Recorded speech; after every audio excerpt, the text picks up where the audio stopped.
Good evening and welcome to Money Matters. I'm David Ebner with Merrill Lynch, and with me this evening is Pat Dunn, also with Merrill Lynch. Welcome to the show, Pat. Good to be here. We have an exciting show today. We're going to learn all about the YouTube and social medias and all those wonderful things and how businesses can use that to their advantage. Well, our guest tonight is Steve Lubetkin, who's from Lubetkin Media Companies in Cherry Hill, New Jersey. Welcome to the show, Steve. Thanks, Dave. It's great to be here. So, Steve, why don't you tell us a little bit about your background and how you started your company? Sure. My background is in communications, corporate public relations. I started in college radio. I always wanted to be on the radio. Okay. And worked that into working in commercial radio, and then I had a choice to make. You can be on the radio or you can buy groceries, but you can't really do both. So I left broadcast journalism and went into corporate public relations, where I spent 30 years of my career. And then about 10 years ago, found myself on the outside looking in, as many people do, and deciding what to do next. I'd always had technology as part of my practice as a PR counselor, and was just getting aware of what we called then new media, which we now call social media. And at the time, that consisted mostly of blogs and something called podcasts, which essentially were audio files distributed over the internet. Okay. And I started listening to what people were producing as podcasts and realized that it sounded a lot like college radio. There was a lot of amateur stuff going on. And I recognized that podcasting could be an important tool for businesses to use to communicate with their clients, with audiences they want to reach, but it had to sound more professional. So I set about relearning the skills that I had learned as a broadcast production engineer and as a broadcast news anchor to edit in digital worlds rather than in the analog world that I grew up in with razor blades and grease pencils on magnetic recording tape, which nobody uses. And getting the equipment that I needed to start making digital recordings for clients. And we started fairly successfully getting clients to do audio podcast recordings with their thought leaders, talking about the expertise of the company, talking about the ways that they could solve problems for their clients and for prospects. And fairly quickly after we started in 2004, 2005, people started asking about video. And at that point, video was just coming on the horizon as something that could be practically distributed over the internet.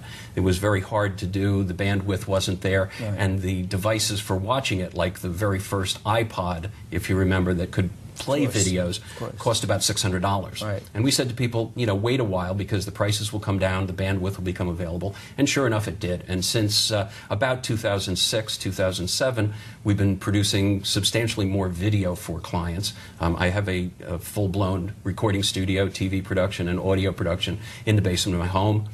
We do a lot of location recording for people. We do multi-camera video shoots.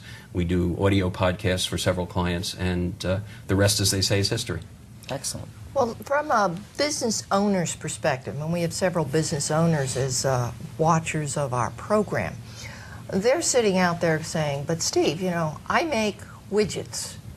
Why should I have a podcast as part of my outreach to my clients? Well, it's a really good question because most companies don't think about the demographic changes that are going on in the market where their customers are located. The baby boomers are aging out as consumers, and the millennials and the generations behind the millennials are coming into play with the disposable income and the jobs and looking to make purchasing decisions.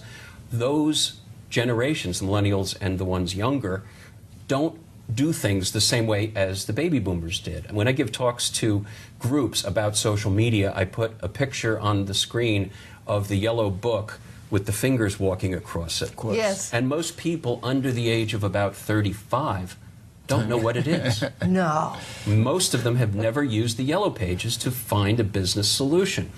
Now on the internet, you can't, as a business, get found the same way you get found in the yellow pages. In the yellow pages, if you wanted to get found, you called your company AAAA Exterminators. First one. And that put you at the top of the list. Right. Yes. That doesn't work in a Google search. What works in a Google search is to have useful, repeated content on your website. And that means, in particular, audio and video files, which Google gives a higher rank to in the search results. So if you post video and audio regularly, you will rise up in a Google search. Huh, that's interesting. Interesting. That's very interesting.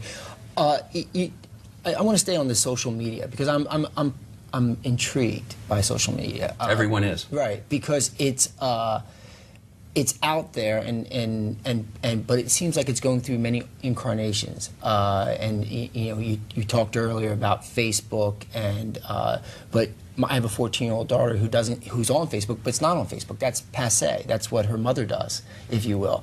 And it's constantly changing. So how can these videos and podcasts are the wave? How do you know which venue to go in, or do you have to go to all the venues and hope for the best? Well, it's interesting. The fastest growing demographic adopting the use of Facebook for the past several years has been women over 50. Okay. And the reason for that is that's where they have to go to see pictures of the grandchildren. Interesting. Because the days of people going to the drugstore and printing out the pictures and mailing them to grandma, it's over. Mom, go on Facebook. That's where I'm posting the pictures. But putting that aside for a minute, I have a contrarian approach to social media that kind of goes against what most of the social media consultants you might encounter will tell you. And that is, what a company needs is not a social media strategy. What a company needs is a content publishing strategy. There have been terrible, wrenching transitions going on. We see it here in this market with the Philadelphia Inquirer and Daily News, Sure. and the layoffs and the downsizing of basically all of the mainstream news media. What that means to most businesses is that unless, heaven forbid, you have blood on the floor or an executive being led out in handcuffs, you're probably not going to get your widget or your new business launch or your branch opening covered by the mainstream media. Right. And what that means to most businesses is you have to take control of the content publishing about your company, and you have to tell your company's story yourself using the same tools that the news media would use if there was a news media resource available to cover you. So that means producing your own video, producing your own radio shows in the form of audio podcasts, and producing your own written content, stories about your company, stories about your products and services, rather than publishing news releases that may or may not get published in a daily newspaper. And if you talk to, again, the millennials, most of them do not read printed news magazines or newspapers. I would 100% agree with that. They read their news online. And they don't get it from any one source. They're getting it from all kinds of streams hitting them. Well, now, the same maker of this widget who understands now he needs to have a podcast, he's not a professional in this area. How long should a podcast be? That's a real good question, and the answer I always give for that one is as long as it needs to be. We've done podcasts for clients who specifically wanted something that was on the order of a 60-second public service announcement. So it was timed to be about a minute long, and that was for a specific purpose. We've also done podcasts for clients where the information content was very rich. It was a very long seminar on a women's health issue. The seminar ran about 2.5 hours. That's a very long podcast. Mm-hmm. We posted that on the web, and we've had about 4,000 downloads of that podcast because it was critical information for women confronted with this particular health issue. So depending on the content is where you decide how long it should be. Broadly speaking, though, 15 to 20 minutes is probably adequate. It's sort of the length of a good radio show. For people driving in their cars, it's easily digestible. They can listen to it while they're driving. And we do advocate that people listen to audio podcasts in the car, not watch videos. We don't think that's a real good idea. So, well, let me piggyback on that question, that, how long, but how often should you change the content or change your story, if you will, or not change your story, repeat your story in most cases? The story, it's actually additive, David. What you want to do is create a series of programs. The one mistake that a lot of companies make is they think, I need a video for my website, or I need a podcast for my website. That's not going to help much. First of all, if they do a single video, it's usually a, hi, welcome to my website video, which is not going to be terribly useful and not going to be watched by many people. What people want in a business podcast is actionable information. People who are lying awake at night trying to wrestle with a business problem. They wake up, they go to Google, and they Google the business solution. They're trying to find a solution to a specific problem. Producing audio and video on a regular basis, repeatedly, on different topics that your company has solutions for, can be essential. in getting you up in that Google search when that person goes on Google at 2 in the morning looking for a solution to a business problem. Well, now, the contrary to that, is there anything that one should avoid in the way of content when it comes to a podcast? Yeah, I have a couple of strong feelings on that, and if people want to visit my website, they can see some of the commentaries I've posted in the Lubetkin on Communications blog portion of the website. We have a list of 8 videos we think your company should never make. Okay. And the reason for that is I'm not a real fan of Is that a growing list? Is it going from 8 to 9, 9 to 10? It's actually going down, but I Okay. can talk about that in a minute. Broadly speaking, there are several different genres of videos that people tend to want to copy because they see it, they think it's cute, and then they go and do exactly the same kind of video for their business. One of these is what I call the dreaded lip dub video.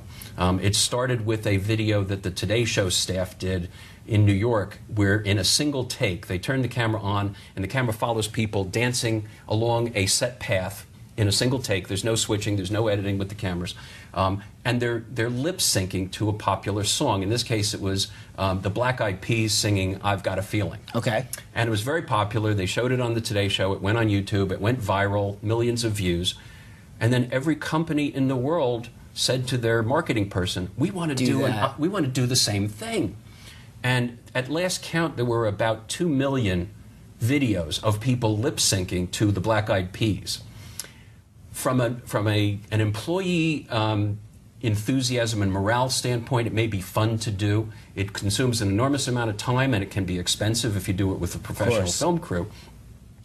But it doesn't really move the needle for your business. And so you have to ask yourself, you know, are you going to do it? If you're going to do it for employee morale, it's great. But, you know, if you're trying to do it to boost sales, it's probably not going to help you in that way. The same thing is true, I think, of the so-called flash mob videos, which is, you know Right. the video. You see some puzzled-looking people sitting in a commuter train station, and someone gets up and starts singing opera, and then another person gets up and starts singing opera, and all of a sudden there's an entire opera company singing opera. And it looks very fun and spontaneous and unique and novel. And there are about 14 million of those kind of flash mob videos. And if you look very carefully, as I do as a professional, these are shot with multiple video crews, with multiple sound systems, with professional performers. There's nothing spontaneous about it. The original flash mobs were people going on Twitter saying, hey, let's meet and do a breakdance at the corner of Broad and Vine. You know? Right. And then 10 people showed up and somebody with a cell phone took a video of it. These are professionally produced videos that cost a lot of money, and they're used for marketing purposes. Most businesses can't really do that effectively, and it's, again, not going to move the needle. What you want in a video for most businesses, particularly smaller ones, is a video that helps people understand what you can do for them with a solution for the business problem they're trying to solve. So, well, is there a critical mass when we talk about small businesses? Because I can see a small business person watching this show and saying, hey, maybe I need to do this, but reality is they're too small, or, I mean, is there any size limitations? Because you're right about the Google search. My always, again, this is why I'm intrigued with this, is how do you get on that Google search? And if you search Google 10 days in a row, you can get 10 different results. This is why we call it a content publishing strategy. It's an all-encompassing strategy that we think needs to start with your website. The website that most people have probably isn't designed in an optimal way to publish content. What we like to do is encourage clients to rebuild their website, and we do this for them, using the content management system known as WordPress. WordPress is particularly favorable to Google search. Google and its algorithms seem to like WordPress websites particularly. That it gives them higher scores in overall visibility. But when you use WordPress, WordPress was originally designed for bloggers. So it has a very robust tool for blogging. And what we try to encourage clients to do is to not worry so much about blogging. They hear a lot about blogging and they think, oh my gosh, now I have to give my opinion on the world issues, and that's a burden. And for most people it is. What we say to them is use the blogging tool within the website as a publishing tool for news stories about your business. And don't hide them down on a subsidiary page in the website. Put them right on the front page, and you can do this very quickly with WordPress. And it's also very, very easy to use for publishing video and audio. And it works very smoothly. You can cross-post embedded videos from YouTube or embedded audio files so that people don't have to leave your website. And at the end of this content publishing strategy is where social media comes in. Once you have a robust WordPress-based website, and once you post audio and video to it on a regular basis, you can have the website automatically cross-post alerts to the social media channels where you think your audience is going to be. And what that does is alerts people on the social media platforms that you have some content that may be interesting to them, but it brings them back to your website to look at it. Remember, if you post the content directly on Facebook, for example, Facebook is what we call a walled garden. You can post stuff on Facebook, but it's like the Hotel California. You can never leave. Right. And trying to take your content out of Facebook at some future point is going to be challenging. If you post it on a website that you control first, and then tell people about it on Facebook, they'll come back to your website and they'll stay longer on your website. So are you saying then once you've got the proper structure for the website, then like your smaller business owner, would he be able to do his own podcast? Oh, they can, absolutely. And people do this, and they do it quite successfully, and some of them have even become internet stars by doing it. Okay. Gary Vaynerchuk is a good example. He started doing audio podcasts for his family's wholesale and discount wine business, right, in New and he's Jersey, become, right. Gary V. He's now, the rock star of the internet with his videos and his books and so forth. So it's possible to go to that. That's an exception rather than the rule, but for small businesses, they can absolutely create their own content and create a personality for themselves and show off their expertise. That's what it's really about. Showing your thought leadership in a particular sector, showing your expertise for solving particular problems for your clients. At any point, does your content become too much? If you're putting out a podcast on a monthly basis and you do that for several years, you have a lot of content. Do you have to edit that, or how does that work? And who works on that? Yeah, most people leave the content up because remember, people find your content by searching Google. Most people don't find your content by saying, "Oh, I have a problem with XYZ. Let me go to the XYZ company website." They're going to look on Google and see who's out there. And they're mostly not going to go past the first or second page of a Google search, which is why this content publishing is so important. But once they find the content, they're not necessarily going to visit your site and listen to podcast 1 and then podcast 2 and podcast 3. They might discover the podcast you did 3 years ago about a problem that they're having now, and they listen to that podcast. For example, we did a series of podcasts for a trade association that deals with pest management issues. And there were about 14 podcasts in the series on different types of household and yard pests. Someone who's having a problem with, say, cockroaches is going to listen to the cockroach podcast first. But if they find that helpful, they might go back and listen to the hornet podcast. And they're out of sequence. They may not be the sequence in which the podcasts were published. So having a large body of content is a good thing, I think. Interesting. I'm also intrigued on how people get to this because, like you said, I think people use Google also a little differently than you state. I think people already know what they want to go after, or what company they want to pursue or whatever, and then they search that company to get more information about it. That's sometimes true, but again, if people are wrestling with a business problem and they don't know who has the best solution for them, they're going to go to Google and Google the problem. And that's why, I can make any company show up very, very well in a Google search. If I Google my own name, I can sit back and pat myself on the back at all of the search results that have my name in it. But that's not how people find the solution. They find the solution by Googling the problem. So there needs to be some search engine optimization around the podcast to make sure that it shows up for the problem, not just for the name of the company. I understand. It's very interesting and very intriguing, and I always find this. Every time I talk about social media, every time we have guests on talk about social media, it just seems that it's so vast, and it's almost like the wild frontier. We're still trying to get our arms around it, if you will. Well, it's changing every day, every week. Absolutely. And you mentioned, that your daughter's not on Facebook anymore, and most teenagers aren't. Most of them are moving to texting and instant messaging apps of some kind, like WhatsApp. That works across multiple cell phone platforms. But, there's going to be something new and different every day. But the key thing is telling stories. Right. If you go back to 60 Minutes and Don Hewitt, the great executive producer, the legendary creator of 60 Minutes, when the reporters at 60 Minutes were challenged with what to do, he said there's a 4-word formula for what we do. Tell me a story. Well, with that, I'm going to have to wrap it up. The same thing is true for podcasts. We're going to have to bring you back and talk more about this. I love it. But that was a great information. Our next week guest is Mark Mahalit with the Matthew 25 Fund, and Mark's going to tell you a lot about his fund, which is a really interesting fund. You should take a look at it. We're also on Stitcher Radio and YouTube at Money Matters at Podcast. So look us up, all right? Thank you, and your money matters. We definitely need to have you.